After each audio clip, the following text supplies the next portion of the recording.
Welcome to season 2, episode 2. The show. Yeah. Yeah. Savage Discourse. So welcome. Stop. Put it back. Put it back. Dude, I don't have anything. We're trying to respect you as the viewers' wishes to not eat on set. Just move them. Move them away. Actually, no. Let's leave them there and see how many times you mindlessly reach it. It's going to be a bunch. There she goes. Put her back, John. Okay. Well, okay. I love the studio environment we have. We have a can of milk here. We have a soda pop, some open Gardettos. And Kyle was just saying that we need to respect the environment and then used a unopened bag of Cheez-Its as a pillow. You can't beat them. They snap, crackle, pop. They're good in every way, every application. You can never get too many. You forgot the Krispy Kremes. Oh, how could I forget Cream over here, Mr. Crisp? Oh, my God, dude. I had a teacher in middle school named Mr. Crisp. Really? Wow, I can't believe I didn't think about this. So when I was in middle school, I had this teacher named Mr. Okay, we had two you're not going to believe me because of the names. No, you're like, I don't even know what the fuck you're going to say, and I'm going to tell you right now, I don't believe a word of it. So we had two teachers, and one was skinny and weird and had like you imagine a Frito would look like if it was a face. What? And then the second one, his name was Mr. Stuppy. I'm not making that up. Mr. Stuppy? He was the Stupster. And he was like everything. Like they were polar yin-yang opposites. Like Mr. Crisp was like thin and medium-sized and like had a Frito face. And Mr. Stuppy was short and squat and very wide. Dude, exactly what you think a Stuppy would look like. But yeah, like if Stuppy was a person. And, oh, dude, you know what? What? I just... What? Apparently, I just burned 3,000 calories. Just now? Like for the day or like in this moment? Dude, my watch just let me know I burned 3,000 calories. Dude, today. Thinking about the Stupsters got you I going. know, got my engine all revved up. You got your metabolic rate through the roof. My meta what? Metaholic. That's what I thought. So, anyway, I was in band because I played the trombone. I was last chair, in case you were wondering. Does that mean you were bad? That means I was not good. Where would they put you if you were bad? Last chair. All right, just making Do sure. not fucking hit the sex box. Huh? Get your nasty ass broken foot off the table. What's broken or nasty about it? It in every dimension of your foot. It looks nasty. It smells nasty. Your tails are your nails are gangrenous and long and dirty. Don't lie to the viewers. I also got kind of got foot envy because that's a big boy. Yeah, dude. And your fucking big toenail is like half the toenail mine is. Shut the fuck up, dude. Don't say that. It is. That's okay. I don't go around talking about your dick length. I'm just saying. Don't bring up my toenail. What would you say about... Never mind. Yeah, you don't want to play that game. I've never seen your dick. Like, I've seen so many of my closest, best, most loved friends' action tools, and I just have not been able to catch a glimpse of that warlock. You will never get this. You will never get this. That's what he thinks. Anyway, so the Stupster and the Crispy, they taught band, and this was back when I was drawing, and before I had access to a computer and pornography on tap, I used to draw pornographic images of hentai and anime. Wow. And dude, you literally are probably not going to believe this, but it was called Big Snow 99 or it was a snowboarding game on the Nintendo 64 that was anime, and in the very back, one of the main characters, I think her name is Claire, she's standing and her pants button is open, but it's very animated, so you can't see anything. There's no vagina. It's just suggestive. And I drew that picture partly because it was sexually stimulating, partly because I used to draw and to do that kind of stuff all the time. And they found it because I had it in it fell out of my pocket. It was some stupid spaghetti moment where I was chilling and then it fell out of my pocket and they were like, "Oh, passing notes." And then I was like, "Oh, this is so much worse than passing notes." Oh God. If they saw it, they're like, "Oh, well, Mr. Stuppy thing," and it's Mr. Stuppy's got a big boppy or something, but it's a nearly pornographic sensual image, a poorly drawn of like a fifth grader, Drew. And he like picks it up and he's like, Mr. James, come see me after class. And I was just like, oh God, I'm going to get in so much trouble. And so after class, like the whole class, I was like playing even worse because I'm like last chair trombone. So everyone's like, burr, burr, burr. I'm like, like sliding the thing Playing around. your kazoo. Playing my kazoo. I was like, and I was so anxious and so like not in it. And then afterwards, they called me in there and he was like, hey, Mr. Chris brought it over to the stupster who was sitting there and he's like, look at what I saw this young man drawing. And he looked at it. And I don't know, like, there's no way these two old like white men in Southern Corridor, Indiana were on the same page, but they looked at each other and like shook their heads. And I think the Crisp or the Stubby was like, it's a big shame. You see all this artistic talent gone down the toilet. And I was just like looking down and I'm pretty sure they gave me that picture back, but then they were like, this is a disappointment. Don't, your life doesn't have to be like this. Don't follow this path. Were you in like a Christian program or no, something? What is it's this? just public school, It's just dude. porn, Dude, yo. It's in Indiana. It wasn't even porn. There was nothing pornographic. It was just suggestive. Like there was no nudity or anything. You should be drawing apples and doors. You should be drawing the good Lord on his crucifix.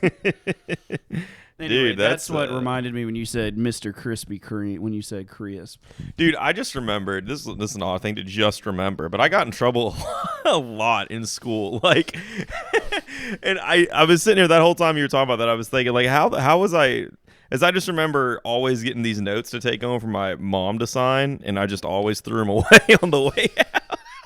The perfect crime. And I literally no harm, no foul. I literally cannot remember a single thing I did wrong, but I remember like almost every day getting a note to take home to get signed, and I would just like literally one step out of the door, turn to the right, put it in the trash can. Dude, that is amazing. They never thought to like actually like mail follow them. up. That is so funny. They're like, oh, we know this kid who's doing bad things every day will surely deliver this message of ill wrong. Why is his mom not disciplining him? We send it home every day. Maybe the note was just like every time it was like, we still haven't heard from you. Every single day. Mrs. Savage, can you please respond? We need to know that you're okay. Give us some indication that you're alive. Oh yes, I went to a Catholic elementary school. How have we never talked about this? And then a Christian elementary school. And then I went to a Jewish intermediary and an Islamic secondary school. And then once my parents realized they were poor, a public school. And that's when I lost God. What was the threshold for realizing they weren't able to get you there? It was a lot of money, and I kept getting in trouble.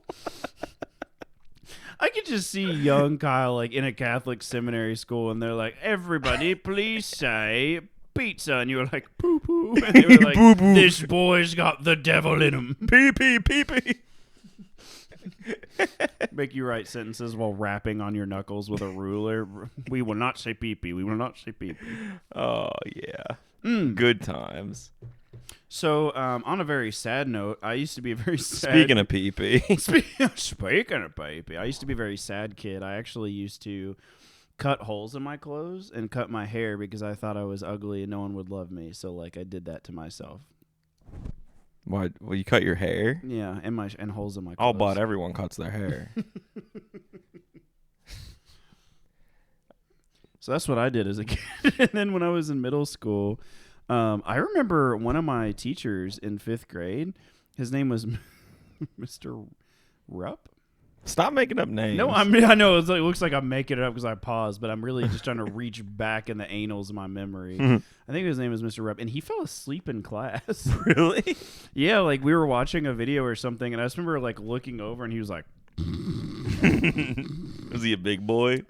That's "He's a perfect. big boy, Dude, normal, healthy adults don't fall asleep.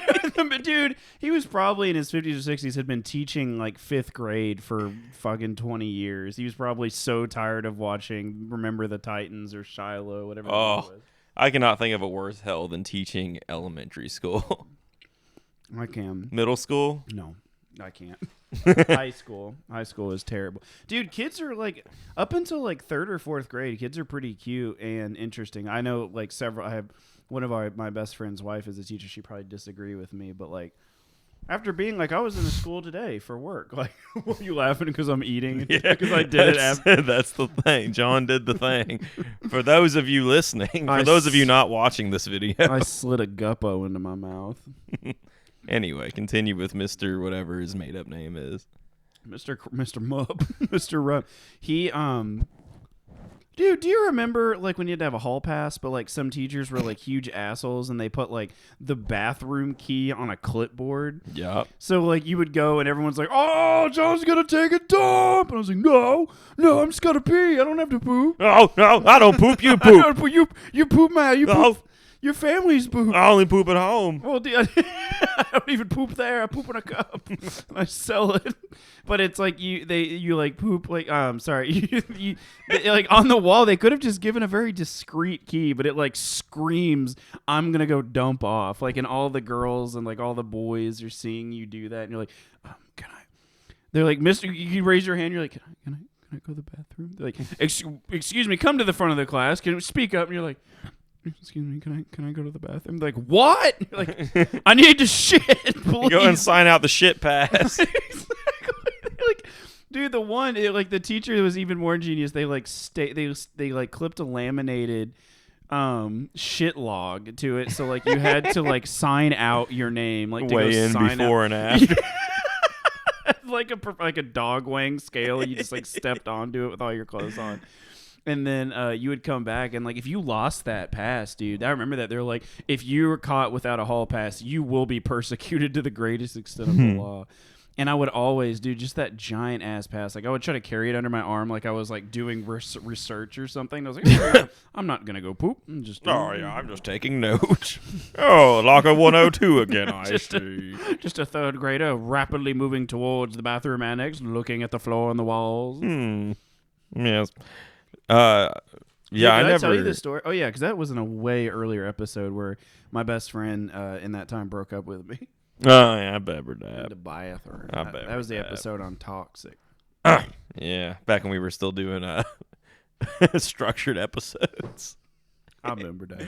Oh, dark days. Those were dark days. We were shackled to our conformity. That was back before our viewers tripled. We now have 8 viewers. Soon we will be in the double digits. Oh, and then we can buy ourselves one delicious gumball to share. God, we're gonna go to Golden Corral. Oh, that's right. And are we getting gumballs or are we eating a dinner? We're getting gumballs. Okay. We're not gonna have dinner money for a while, but we're gonna get one gumball. Yeah, that is really, really ambitious of me to think that we would be able to afford one plate. We're gonna get a gumball. We're gonna ask Talking to your mic. I am. No, you weren't. I was simultaneously picking hair off of it and talking to it. We're going to get a gumball and ask for a steak knife and ask to be seated. We need to talk about this. And then we're going to cut it in half. Try not to cut our fingers. I'll do it. I'll cut it because I'll probably cut my fingers. It'll be funny. All Dude, the budget needs to go to a laser press, like a laser cutter. What? I'm saying we should save when instead of spending our 25 cents on a gumball, we should let that money roll over and accrue until we've amassed about $1,500 and buy a laser printer and then use that to slice the gumball in half. Oh, that's one way to do it. I just think that's the style that's like the theme we're going for. Yo, you want to see something gross? No. Look at my fingernail. You see that cut there? Yeah. That's deep. That's from a knife. What happened? Go ahead, Kyle. Regale me. What happened? That's all. That's the story. You were like just sitting in your bedroom and you were like, "Ow." No, I got a new multi-tool for work because I needed multiple tools, and it was a new one. I've been using this old shitty one, and then I left it somewhere. So I went to the Walmart and got a multi-tool, which isn't in the tool section. Where is it? It's in the camping section. Oh, that makes sense. No, it doesn't. It's a multi-tool. Shouldn't there be one in every single section of tools? You're a multi-tool. And I'm a multi-fool. Dude, I can't stop eating. I'm so sorry. I keep forgetting that's like the number one rule. There's only one fucking rule in this house, and I can't fucking follow it. You're doing great. Anyway, I'm not. I know. Anyway. Dude, I've got a bit that I want to do, but I don't want to blow my load just yet. I want to hold on to it for a little. All right, bit. I guess I'll just keep telling my story then. What's your stuff? If Were you in the middle of a yeah. Oh, that's so generous of you to not. No, that's fine. I'll go back to what I was doing before you interrupted me with something that you weren't going to do anyway. I'm ready to do my bit. So there I was with my multi-tool. And I popped this lid off of this gas thing, and it's the stop, the little stop box. You see, when I say what pop, are you talking it doesn't about? matter. It's just. Are you talking in slang? No, I'm trying to put it in as simple terms as I can. I don't feel like this. I feel like there's so many. Like, what's a gas box? A stop box. What's a stop box? You know the little yellow lid you see in your yard? This has gas on it. No. Oh, well, they're in every yard. Not mine. You want to bet? No. All right. So they're not in every yard. They might not be in yours. But You bitch. Yes. There's a good chance there's one here because it's an old ass neighborhood. Yeah, we're in scenic. This is like my landlord said this is a historic part of town. Well, that's a good way to upsell you on shit. No, yeah. It's nice. See how everything's falling apart all artistic like? You could tell it's beautiful by the way that it is. Rustic means rusty. Don't you know? You didn't go to La Simmons Community Art College? All right, so there was a multi-tool. It's popping off a stop box, which we all know. Dude. What? Say that again. It's popping off a stop box. You spitting bars. None of that rhymes. Popping off a stop. But yeah, all of it did. Popping off a stop box. Popping off a stop box. Looking for a big box. Trying to make my beat cry. You just rhymed box with box and then didn't rhyme. Oh my god, dude. This relationship has become a stifling experience. Can I finish my fucking story? Okay. Speaking of stifling. Eat your fucking gummy bears. All right. These are your gummy bears that I bought for us. Oh, my pillow. All right, there I was. Just lost his Cheez-It pillow. There I was with my multi-tool, popping off a stop box. And I was thinking it was my old multi-tool with a dull-ass knife, which I just opened up and used to pry shit open and didn't really care about where it went because it was dull as fuck. It was like a butter knife, basically. But this was a new one, and the knife was pointing the opposite direction that the other one was, so I was thinking it was the dull end anyway. And then I felt a warm sensation and looked down, and it was in my finger. Yeah. Question. Yep. How come it took you so long to realize you skewered yourself? Dude, I don't know. It was weird. I got myself again yesterday, too. Same situation. So there I was, taking a shower, realized I had my dang old multi-tool straight clear through my arm. Dude, it was on my tool belt. My multi-tool belt. It just has one slot for my multi-tool. Fuck you. You're like Batman, but there's only one pocket. Dude, it's for his Batman symbol. It's got all you need, man. It's got 17 tools in it. Oh, that is so funny. You have a multi-tool belt that comes with its own belt. You strap it around, you buckle it in, and there's one pocket on it one holster for your single tool. Oh my god, that is hilarious. Okay, I kind of want to go ahead and do my bit. You gonna do your now. bit? I would like to. All right. I hope that we can. I'm hoping that we can generate a lot of content with it. All right, Okay. let's see what you got. So I was realizing the other day, I was talking to a dear personal friend, and I was I don't remember what I was saying. Wow, good one. Huh? That's not it. I haven't gotten there yet. All right. But if you say anything in a rapid, fast, like upward inflection voice and use like not common English words, you sound like a 1940s dad. Like when you're like, go upstairs or I'm going to be sore with you. Come on downstairs and talk to your mama. She's been working around all day. Now, don't let me come down there and see you without that. I'm going to spank your bottom. I'm going to make you feel real upset. I'm going to be real sore with you. Dude, so I've started doing that all the time. It's like my favorite new thing to do. Like, so when you go to the fridge, now go to the fridge now and fix me a ham. If it's not ready within 15 minutes, I'm going to be very cross with you. I'm going to put 5 upside your ass. It's like you just talk really fast and upwards and use language from that. So we got soar, and what was the one you just used? Cross. Soar and cross. All right, what else we got?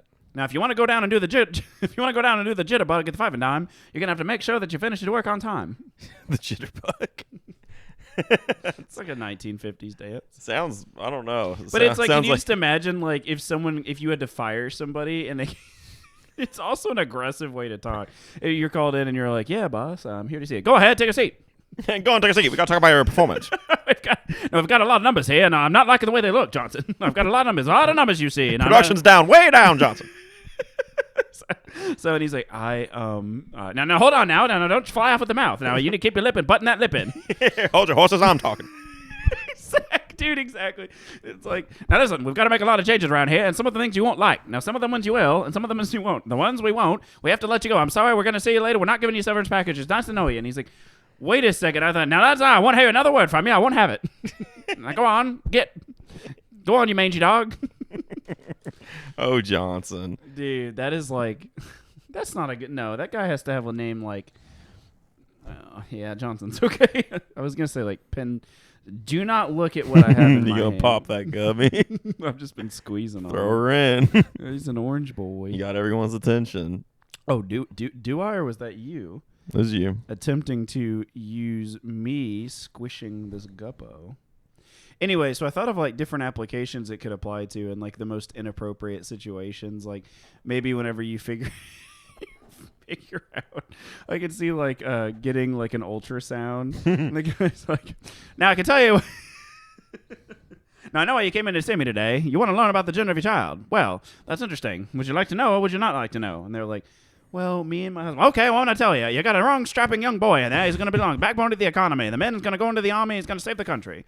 They're like, oh, we're actually. He's like, I don't care what you're saying. Mark, make sure your wife keeps her lip buttoned. I don't want to hear it. Not in my office. Not anywhere. Now when I go home, and there's not cake on the table. I'm going to be very sore. You just got to repeat the same things. Yeah, that's what 1950s men did. Yeah, they talked fast and said the same thing. I mean, am I the information correspondingly, like, am I wrong? I mean, from my personal experience, you were right. Okay, thank you. From my personal experience in 1940s, 50s men.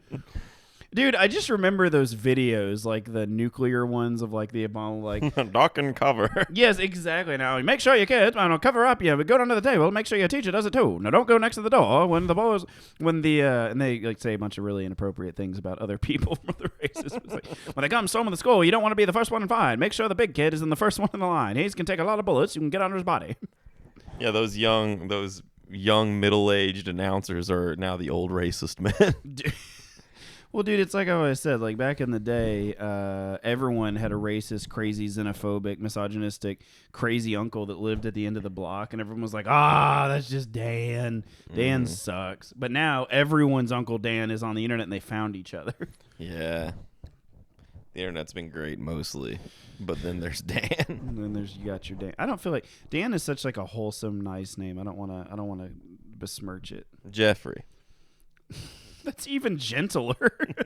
Like you don't imagine a Jeffrey running at you with a knife, foaming at the mouth about the deep state. It could happen. Jeffrey, please put the knife down. Well, Jeffrey, put down the knife. No, you're scaring the kids. Jeffrey, You've had too much eggnog. It's not worth it, Jeffrey. We can settle our differences without violence. We do this every year. The kids are starting to make it they're starting to take bets, Jeffrey. Oh. I ate that gummy. I said I wasn't going to. That's 9. That's 9 times. Have you been counting? Yes. You bitch. Don't count that. Why? It's 24 minutes. You got 9 times. All right. Dude, my ankles hurt. Why? I don't know. Okay. I think it's the new boots I got. Those boots you got. Damn boots I got. I never had boots that like actually came up. Like these are like big old like Duck Dynasty boots.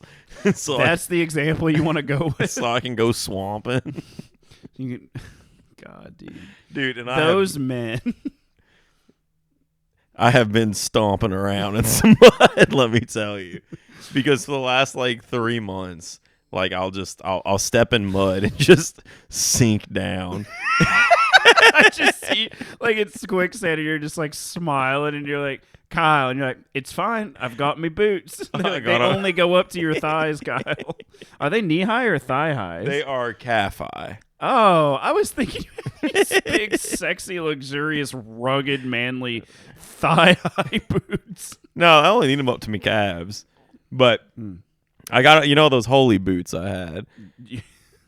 That is very generous of you to say. They were literally like, I don't know how to describe an object that's more absent than it is present. Oh, I mean, they're the ones I wore today. I still wear them. Outside of religious references. Yeah. But they were my boots of God. But no, what I'm saying is like, we define an object by its physical mass, but they were technically less mass than they were a shred of what they once were. So they're the zero negative space dominates the form. It's like foot lingerie. Yeah, but lingerie is still designed by that form. You have an absent or an inversion of form. Do you get what I'm saying? I know what you're saying. Jeffrey. That's 10. I didn't eat him. I put him back. That still counts. Anyway. No, it does. The bag rustling is the issue. I don't see any blips on the... Oh, that's me talking. Anywho, where was I? Oh, me boots. So... My boot. So I've been like the last few weeks, last few months, I've been like, that's 11. I've been walking around. That wasn't a guppo. What was it? That's the same. It's a gardupo. It doesn't matter. Anyway. And so now that I have these big boots, it's very pleasing to me to be able to step in shit and not get my feet soaked. And so I'll just fucking stomp around in puddles. Stop moving your mic. No. But you brought it off the still. Dude, I'm chilling. Well, you're waggling it around like you're trying to cast a spell on your mustache. Trying to make it curl. Lingardium hipsterosa. So yeah, I've been kind of taking the soggiest route to gas meters. You take the road less solid. Yeah, because dude. You can. I got to get my miles in. Dude, that is... You got to break them in. But anyway, so they come up past my calves, and it's giving me this false illusion that it actually has ankle support, but it's just fucking rubber that's like loose. So I've rolled my ankle inside of my boot like 7 times. But it's just enough support to where I don't fall over. I just stand on the side of my foot. I think that's the way evolution actually intended, was to use the ankle as the bottom of the body. Dude, it feels so bad. Dude, that's why when I go to the skate park, which I shouldn't at 32 years old. No, you're going to end up in the hospital. Dude, well, it's funny that you say that because literally every other time I get an injury that puts me out for 3 weeks. Like I'll go up and try to kick turn on the ramp and I will miss the skateboard, land on my ankle sideways, put all my weight on it and fall backwards over the board and then still get hit by it at the bottom of the slope. And then everyone's just like, oh, that old dude ate shit. I'm just like fucking yelling through my mask, my oxygen mask. I'm like, shut the fuck up, you young kids. Have you tried knitting? Hitting? Knitting. An old people sport. No. But now that you say that, I do remember that my mom used to knit, but I don't think she does anymore. She could pass it on. It could be the family tradition. I think our family tradition is depression and alcoholism. Well, hell yeah, brother. Well, now that's something you can hang your hat on. You can pass that down. That's still 12. I'm just fucking with you now. Don't bother me none. No skin off my dick. No skin off my dick, see? No, don't. What? Now, come on back to my apartment, Carl. I know you like what you see. I'm just not going to be dancing on these boats. These alligator skins aren't going to stay on all night. I'm going to take you home. I'm going to put you down to the nice, clean press blanket. My wife doesn't have to know, see? She's out of town. She's taking care of the little rugrats. Yeah, I've got kids and that attractive deal. I feel like Now go on and don't tell your husband about tonight. It's a romp that you won't soon forget. I feel like the method for picking up women in the 50s was just keep talking until you were done with sex. Meet them in the bar and just talk nonstop for 4 hours till they're leaving your house. Now, you like my Thunderbird? Yeah, it's a T model. It's a Model T. It's very nice. It's right off the line. No, make sure your panties slide all the way down. Oh, don't worry about it. I'll go first. I'll unlock the door. Come on in now. Say, hey, you want something? Come on now. Oh, no, we're crossing the threshold. Now, this is the tile linoleum. Now, we're going to go up the stairs. Now, be real close on the band so it leans a little bit. Now, make sure you don't hit your knee on the door. And make sure when you sit down on the bed, you put your shoes off. Now, take your socks off. Lay them right here. Now, I'm going to take your dress off and put it real nice right here while I slide off my shirt. Yeah, you like that. The button come down. Top button, medium button. Bottom button, tiny button. Bing, bang, boom. All right, let's go. Come on out now. All right, now, because I'm a man of the 50s, I'm not going to use any type of contraceptive or prophylactic. I'm gonna go inside of you until I'm done. 1 pump, 2 pump. No, that was all good. Now I'm gonna dump you. 13. It's okay because it's the 1950s. Oh man, 1950s.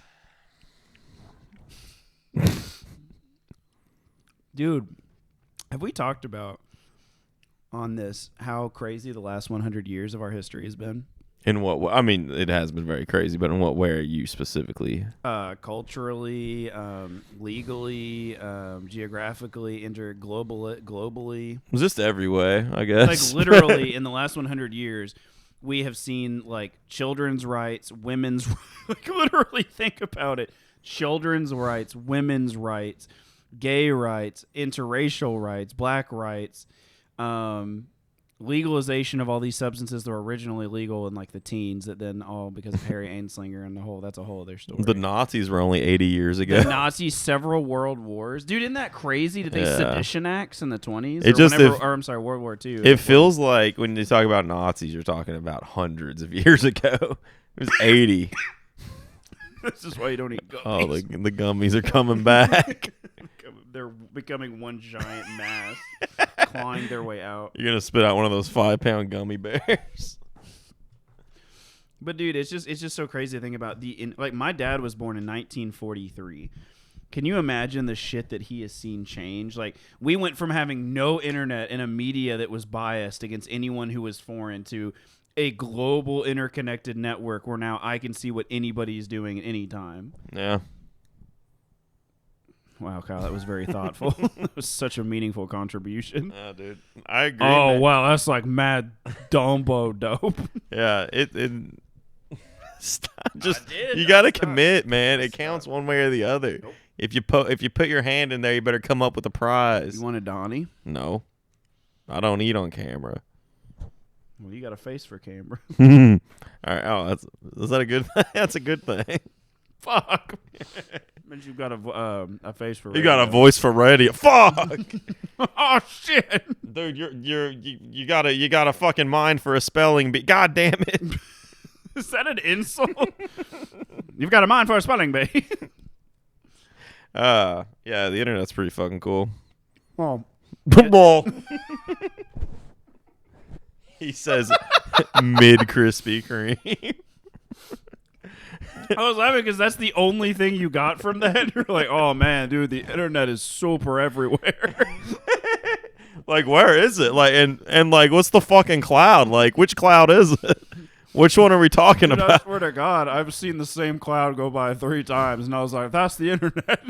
Where's all this shit stored? And when it rains, is it data? Boo. Oh, dude. What's up, dude? Texas, man. Have they recovered yet? Or are they still all cold? Dude, that was actually really awful. That was due to without getting too political, a very certain political group of people who chose to make cuts and not be proactive. It was the Texans. Yep. Apparently, that was really terrible. I have family out there. I don't know how they're doing. Hopefully they thawed out. It was cold.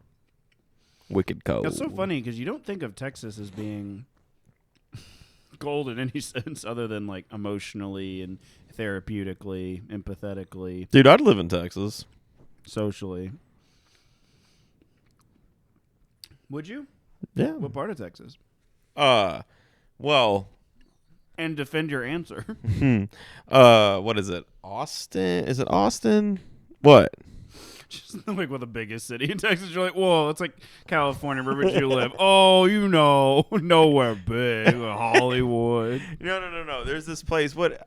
I don't think it is Austin. What? I know Austin and Arlen from King of the Hill. What's another Texas? Not Dallas. What's another Texas zone, John? What's another minor part of mini Texas? You know what? I love that idea. Like all states are comprised of mini states. Yeah, Like, they are. that is technically true. Like counties and municipalities. It's all It just keeps on breaking down until you get to houses and then rooms in the houses. Oh damn! It does scale, doesn't it? And everything. Anywho, there's a city in Texas where all the libtards from California are moving. Oh, you talk about Joe Rogan. Yeah, That's right. Yeah, where did he go? It's not Austin, is it? it might be. I have no clue. Austin's like huge though. Anyway, there's I'm a city. like 60% warm on Joe Rogan. Why? He's a smart guy. He's very handsome. 60% doesn't seem like a good amount to me. I guess I just haven't seen enough. Yeah. Yeah, I man. like him. 70%. Like 64. Like the Nintendo baby. Oh, bit chill. Boo boo boo boo. Dude, I love Joe Rogan. You'd love him too. Although since moving to Texas, he has gotten a little bit more right in his thinking. Yeah, that's what I've heard. That's fine. That's just that happens. He moved to the big star state where everything's bigger, and suddenly you have to be more conservative. Honestly, I mean, it's just like human nature. The more money you have, the more you want to keep it. That may be statistically true, but that is not true for a lot of people that donate. Well, actually, I have no information or data to back that up. So sit your ass down. Fuck you, Kyle. I mean, be huppo. If you think about it, the right traditionally are better off. Have you seen the movie Capital, the Netflix, the documentary about how like the conservative wealthy like landowners like in the early American society, like not feudal, but like in the early like settler society still to this day own like 90% of the wealth. Like but it was passed down intergenerationally. I haven't seen it, but I knew. Dude, check it out. It will literally make you so angry about like rich people. It just literally stays in the family and it never gets dispersed. I mean, that's the goal. And that's like 90. It's like some crazy number. It's like 70 to 90% of the money is like in those families. If you were super rich, wouldn't you want your kids and all the kids under them to be super rich too? I like to think that if I had the moral, like right now, if I got $1 billion, I like to think that I would give it to people that I know or donate to things until I was left with like 500,000 or 500 million or something, and then I would just like, I don't know. I mean, I guess we all like to think that we wouldn't be selfish, narcissistic. There's a big difference in 500,000 and 500 million. Just so you know. Dude, the numbers are so big. I keep somewhere between $5 and all of it, but everything else would go to charity. To like a couple $1.50s.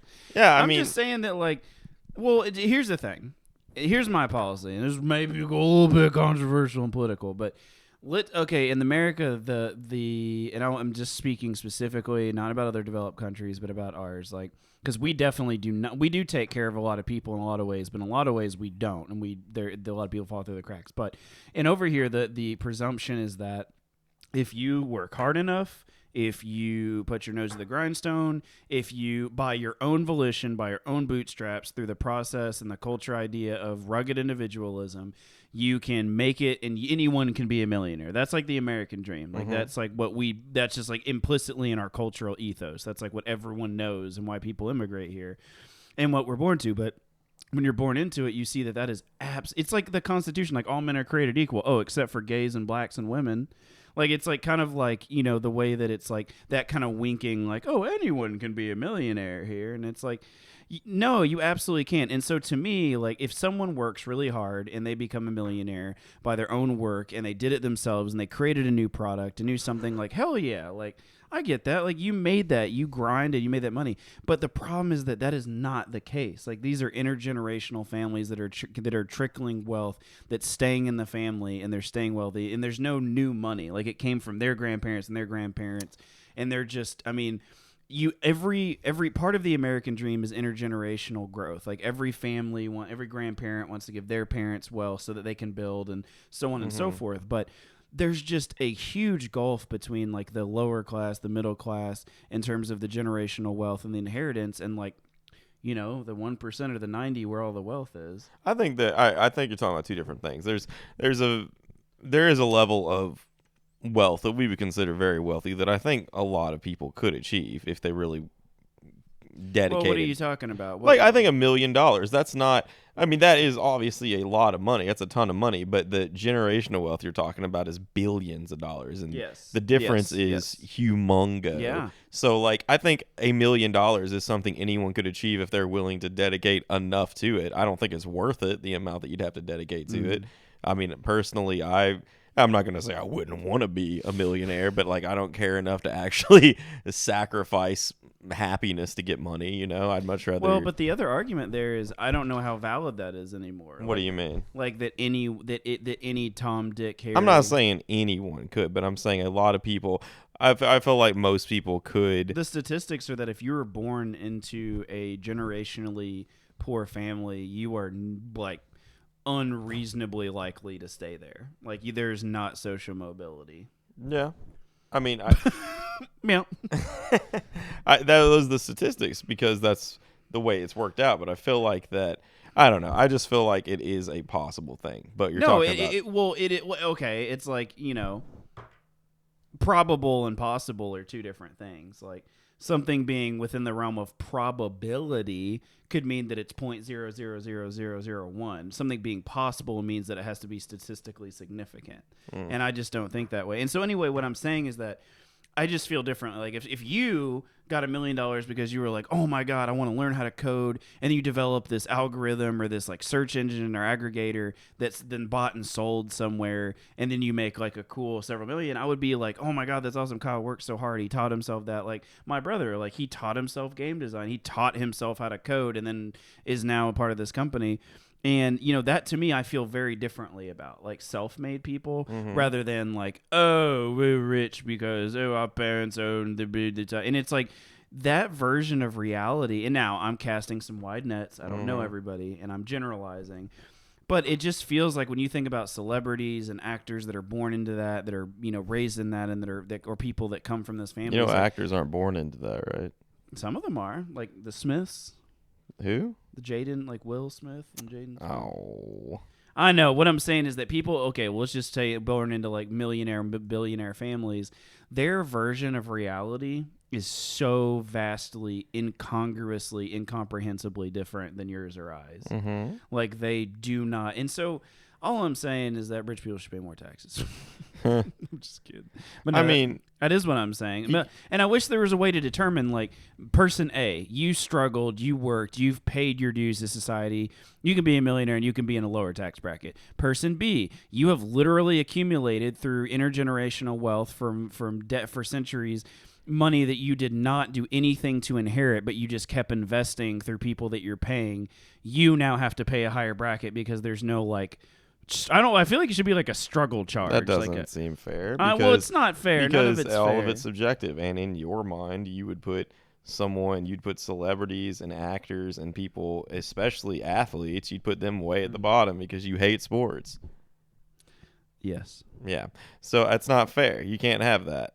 Well, why is it not fair to say that after you start making $1 million a year, you don't have to pay more taxes back into the system that you are benefiting off of, or that everyone else has to live in? I mean, I'm saying that discriminating against how you got your money isn't fair. I see what you're saying. I agree. Because I would definitely. Yeah, I know. Yeah, and it's all subjective. You'd have to have a committee of people voting on who gets taxed more, and then you just have another fucking Congress that doesn't get shit done.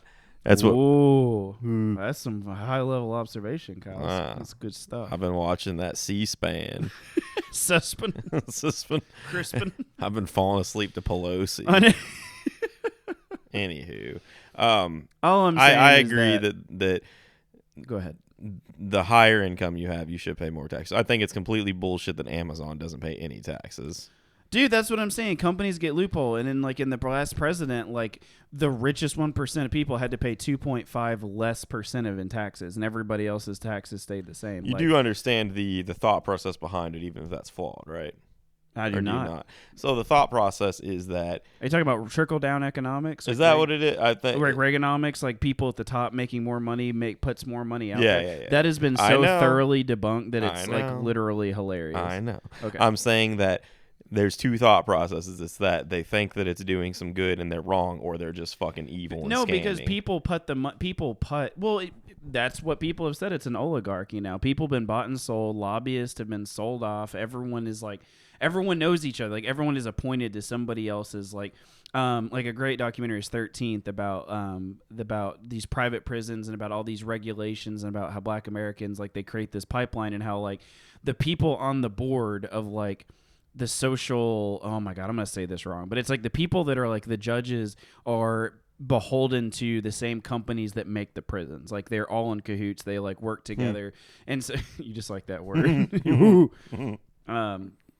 Anyway, there's it's just anyway that's and that's not like that information is out there. Like that's not a conspiracy theory. It's like it's just real. Like I think conspiracy theories are people's way of trying to draw lines in stars to make constellations because the truth is so mundane and so boring and so overbearingly omniscient that like you have to look for these tiny cracks to find anything. But it's like the truth is like there's just extremely wealthy people that have been in the game for years and they've been talking and they're part of these politicians and lawmakers and these legal people, these political people, and that's just they call the shots and like there's nothing conspiratorial about that. That's just how it is. I'm not saying that. No, I'm talking about something completely different. I'm saying I've drifted.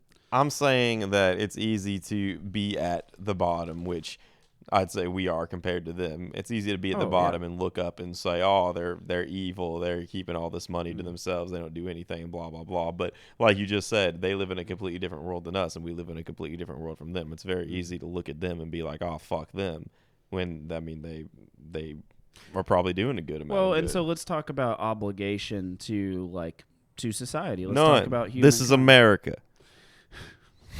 But let's talk about that. Like, what does it mean to have an inappropriately surplus amount in comparison to your fellow man? Like, whether you got it honestly or whether you came by it through inheritance means or non-traditionally, like, what does it mean? Like, do you have a duty to your fellow man? I think is literally like the question that everyone doesn't ask is like, it's not fair that you should have so much and so many people have so little. See, now you're getting into morals. You can't make morals law. You can't be like... Yeah, they did. People have, like, abortion laws and, like, other, But I'm saying, like, you can't be like, well, I feel like this is a large amount of wealth, and any decent person would donate it after you have this much, so now everybody has to do that. That's not the way America works. So here's an interesting question and an interesting subversion. Is it not how our country works, or is it not how our culture instills the values into our people to operate? Is it cultural or is it human nature to not be like that? Because there's a lot of arguments for both sides of that. Is it cultural or human nature? Yeah. Probably both. I think so. Oh, okay, cool. I was right. Well, but there's also a lot of information about empathy that shows that we've evolved to be empathetic and we work in groups and we're part of tribes and we have all these in-groups and out-group mentality and all these symbols and signs that we belong to this and they're separate from us and we've had to overcome that. But it's also like society is literally held together by not fucking killing and fucking everybody else. Like it's by respecting that there is now a disinterested third party, the Leviathan, that oversees and adjudicates, hey, I wasn't there when he shot your brother or whenever you stole from them or raped this person, but I'm going to look at the information and make a judgment call based on that. Like, there's that information, and that is what binds us as society so we don't go savage. See what I did there? Yeah. But it's true. And so it's like, we are naturally empathetic, so it's like, but it's almost like, this is gonna sound. This is what I'm gonna say, and it's gonna. You can disagree with me, but it's like if you come from nothing and you see and you get wealth, I feel like you're much more likely to reinvest it or to understand the value of it, rather than you're giving a meaningless number and you can have anything you want and purchase anything you want. Why would you give that to anybody when you've never seen what people without it have to deal with and what living paycheck to paycheck is like? I understand what you're saying, but it's not pretty. It's not fun to talk about, and it's very reductionistic. But I guess I try to understand. Like if like I try to understand what the mentality of someone who is so inappropriately rich, but they, it never ends up anywhere other than yacht clubs. What? They're depressed. They're probably a lot sadder about life than we are because they don't have real connections. Everything's based on money and all that stuff. Instant gratification. So that's the trade-off there. Yeah, they got tons of money, but they're not happy. And that's so funny because people without money think they need money to be happy, and people with money don't understand why nothing makes them happy. Yeah, but that's the thing. Like almost everyone that's won the lottery is like life was so much better before. It's probably because not all the kids are in their yard asking for, "Hey, Uncle Tom, can I?" Oh, I could have said any name. "Hey, Uncle Jerry, can I have some pizza money?" Whoops. And accidentally racist. Man, yeah, I don't know. I just want enough money to not have to worry about bills. That's what anybody, like, literally, that is a recommend. That's called there's a word for that, a universal basic income, where like you give people. We've talked about this before, dude. If there was universal basic income, though, I'm afraid I'd be one of those statistics that just wouldn't get a job. So that's what I was gonna say. No. Here's the interesting fact. When everybody they've done, and it's in the book by Johann Hari, Lost Connections. He talks about that because one of the things that you can't move forward until you've met your basic needs. You can't think of the future until you have everything, you've resolved those traumas and you have what you need to survive. They found that in societies where, in the countries that provide that to people, now you have to meet, like, it's not given to anyone unconditionally. Like, you have to show, I think, that you're looking for a job and you have to whatever. But I think there, maybe it's not that, but there have to be something there that entitles you to it. They found that is not the case. That is what everyone says, is like, oh, people just live off that. No, people can actually pursue their passions. They can go back to school. They can take up crafting. Basically, people live happier lives because they are actually able to focus on what matters to them. Yeah, I could see that. I'm saying for me personally. Well, if you move to a country that does that now, from your position now. What country does that now? I don't remember. All right. You're like, oh, give me that list. Well, it's over. Now I can't go. I know Alaska gives you, like, they give all their citizens a payout every year. So does I think what we were talking about, that Montana or North Dakota will pay you to move there, and because there's just empty barren plateaus. It's certain cities in Kansas, I think, like fucking Wyoming, no place you want to move. They'll let you, if you move there, they'll give you a plot of land, and if you build a house on it within a certain amount of time, you get to keep the land in the house. Isn't that weird? Well, because it increases their their economy. It's just odd, But Alaska's straight up like, you move within our borders and we'll pay you every year to stay. Don't fucking leave, please. And I think it was like 2015. It was $2,000. I mean, it's once a year, but okay. It's not anything. It's not like universal basic income. I mean, that's like what, $1,200? No. It's like $500 a month. No. It's close. I'm getting close. You're getting real close. Anyway, it's not enough to live off of. Okay. But the thing is, Alaska, everything's super expensive there. Did you know that? I did not know that. So like, there's what's the name of the city? I forgot the city. It's the northernmost city in the United States, obviously, because it's in Alaska, but it's super close to the Whoa, map joke. But it's the reason everything's super expensive is because of, like, importing it there is very expensive. So like a dozen, they have to offset all those. Like, a dozen eggs is like $10.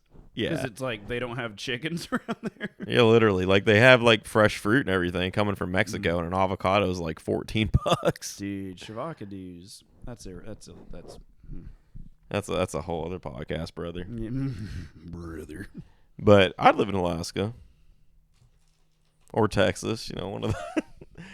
They're you know, pretty close. diametrically opposite climates. You know, whatever. You'd live in a dumpster if it had Wi-Fi in Alaska. Oh yeah. Well, I bet I wonder what their internet's like in Alaska. Well, it depends. If it's an internet service, like like a satellite internet service, it probably wouldn't be too bad. But if it was like a landline, Elon's got his internet up and running now. Do you know he made his own internet? I'm not sure why it surprises me, but no, I did not. Dude, I forgot what it's called. But he launched a bunch of fucking satellites into space. And Is it called the E-internet? No, Elon Net. The Elonet? Someone made a really good point about him. He has named literally nothing after him. Oh, yeah. And that because he's not... I mean, he has tons of money, but all of his money that he's acquiring is literally to build a colony on Mars. Like, it's not... Now, there's a billionaire who has a clear idea to benefit humanity. No, it's real. Have you like looked into any of his like goals and shit? Nope, like what? Not at all. He's literally He's exactly what you'd want out of a billionaire.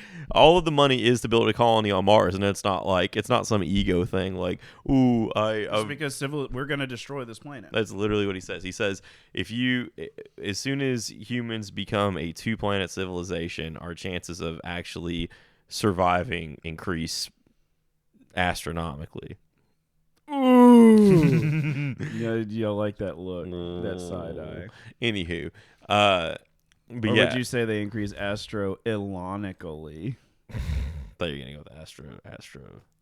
I don't fucking know. Anyway, astrologically. Yeah, that's what I thought. Anywho, Capricorn. Anyway, dude, I'd live on Mars. Dude, this is a great conversation to have because I don't know if I would. Like here's the thing. When you get to wherever you get to, okay, sorry, it's incredibly vague. Whoa, that's fucking mad crazy. Whoa, that's dumbo philosophical. Dude, I've always thought that, but I never knew how to put it into words. Do you shit without fart, or can you fart without shit? I have always wondered. No, but like think about it. Like let's imagine that. Now here's the thing. I think they would have to be different. So let's say that we have space travel. Let's say that let's say that it's like it takes a week, which is like you could travel across the United States in a week. Like it would take you that long. Like would it? And let's get two scenarios. One is that it's a planet that is incredibly Earth-like. That it's like Earth-like in every way. Like it just seems like you get on a you get on a plane or you get on a train and you sleep for like a week or whatever it takes you to get there. Or you get on a boat. You get on a trolley. You get on a unicycle. And you go to the moon.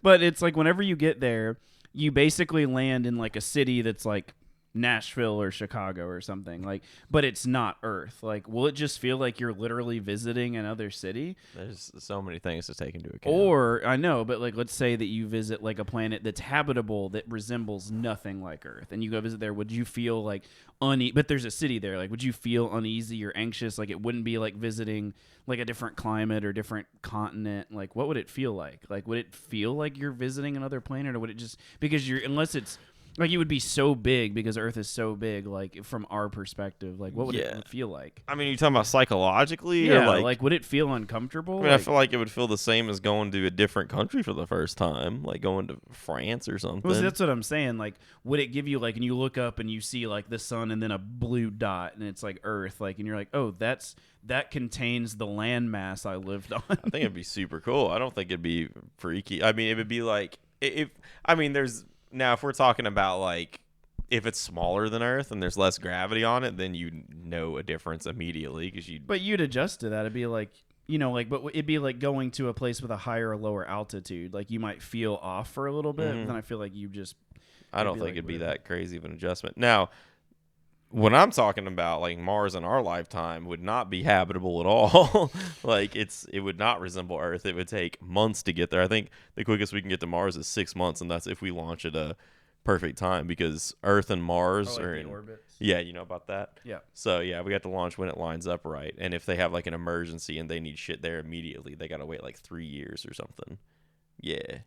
Wow. Yeah, because you have to wait for the shit to line up again. Or like if like they're the furthest apart and you launch a rocket like at the least efficient time, by the time they actually line up again the right way and launch a rocket, the second rocket would get there first. The other interesting question is, and I know that like all kinds of science fiction and different things like The Martian with like Matt Damon, which is based on a book and everything, like what does it take to actually have a self-sustaining colony? Like would it you're like, I have been waiting like a year of this podcast to talk about this. Like, I mean, I know that you need like fertilizer and plants and oxygen, but it's like, would you have the same rich biodiversity and flora and fauna that make eating and living here so meaningful and substantial, or would it just feel like everything would be synthetic or it would be imported? Like, how would that look? Have you seen The Martian? Yeah. The answer's in there. Yeah, he just grows potatoes. Oh, space taters, dude. Potatoes. Potatoes. Dude, I mean, I think anything can be, now that we have a better understanding of like, we can edit like fucking DNA and genes and shit. CRISPR. Yeah, that thing. The mRNA. The crispy. I think we can make a crispy potato on Mars. A crispy potato. Crispy potato. Dude, I actually, on that same note, I remember seeing this several years ago, like when 3D printers were like making a big sploosh. Somebody said they 3D printed like with a printer that was hooked up to make like food stuff, and they 3D printed they 3D printed a pizza, and they said it was dog shit. Yeah, it was probably plastic. No, it was edible. Like it was like made with a edible paste or something. Like gross. I don't know how they. I don't look it up. It's out there. All right, they're 3D printing houses now. Really? Mm-hmm. Okay. Oh, I know what you're talking about. I've seen that. Like they print like plastic bricks. Like and it's like this giant thing that it's does like a machine that builds it. Yeah. Well, are they actual houses or are they like prefab? Like, I don't know. I didn't click on the video. I just read it. It's probably Facebook fake news. I don't know. You weren't supposed to ask questions. Anyway. I saw they're putting microchips in the vaccine. Back to Mars. So sorry to bring us away from Mars. You can't. So Mars. In our lifetime, Elon says he thinks we can have a pretty decent colony there, but it won't be breathable. Like it's not going to be like terraformed and shit. We can eventually terraform it. Talking to your mic, Kyle. We have a theory that there's a theory that you can terraform it like based off of what we have now, but there's also theories now that can't happen. So like the theory I'm talking about is if we build like a bunch of factories there, a runaway greenhouse effect could cause it to have you heard about this? Mm-hmm. If there's enough of an atmosphere still left there, the gases that would get trapped in the atmosphere would heat up the planet and it would melt the ice that's in the soil. So we would do the same thing there that we're doing. Literally, yeah, that we're doing here, except it'd be really good there. It's really bad here. It'd be good there because it's super cold. So, dude, can I tell you something? So, like, when I never knew like the greenhouse effect and like that, because I was always like, greenhouses are good. We grow things there. I never knew that it was about the amplification of the sun and the fact that, dude, it's so fucking crazy when you think about the planet, like all of the things it has to support life here. And I'm like, not in a religious, just like in a pure, beautiful, natural, realistic, existing kind of way. It's like this beautiful organism. Like it has all these different like layers, like the ozone and all the different layers that filter out all this bullshit. And we are like perfectly adapted to it. I don't know. Science just makes me the closest to spiritual religious I ever feel because it's so amazing and beautiful. And I know that it wasn't crafted. I know that it came about because the universe is you don't know that. It's patternistic. You don't know that? We don't have enough time in this podcast. I'm saying you don't know that. Say it. I won't say it. You don't know it. I can't say that I know it for sure. There it is. That's all I need. I mean, I believe it. I believe you're right, but neither one of us know. No one knows. Kyle the agnostic. I'm just saying. I don't even know if that's right. I don't even know if nothing's right. I don't know nothing about I don't know about nothing, so I don't think about nothing. Know nothing, know how, just live life, eat poop. It's all simulation, baby. Oh, we need a new slogan for season 2. All right. So anyway, we'll Mars. get on that. No, we need to dedicate an entire episode to that. We can't shoehorn that in at the end here. We're not We're still talking about fucking Mars.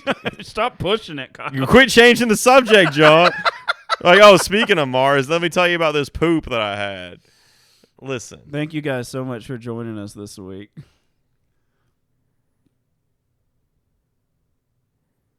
On Savage Discourse, Kyle is staring daggers at me. He's not happy. He's been waiting years for have this conversation. We'll talk about Mars, John. We can talk about it next time. Let's have an actual episode based on that. Dude, we could make an entire. We could have like a 3-hour episode on that. Let's do it. We're an hour in. I think we've shot our load. You keep using that analogy. I've used it like 3 or 4 times. Really blown your load with that analogy there. All right. Thank you so much for joining us this week. We'll see you next time, maybe for the Marster-sode. All right. I'm John. Oh!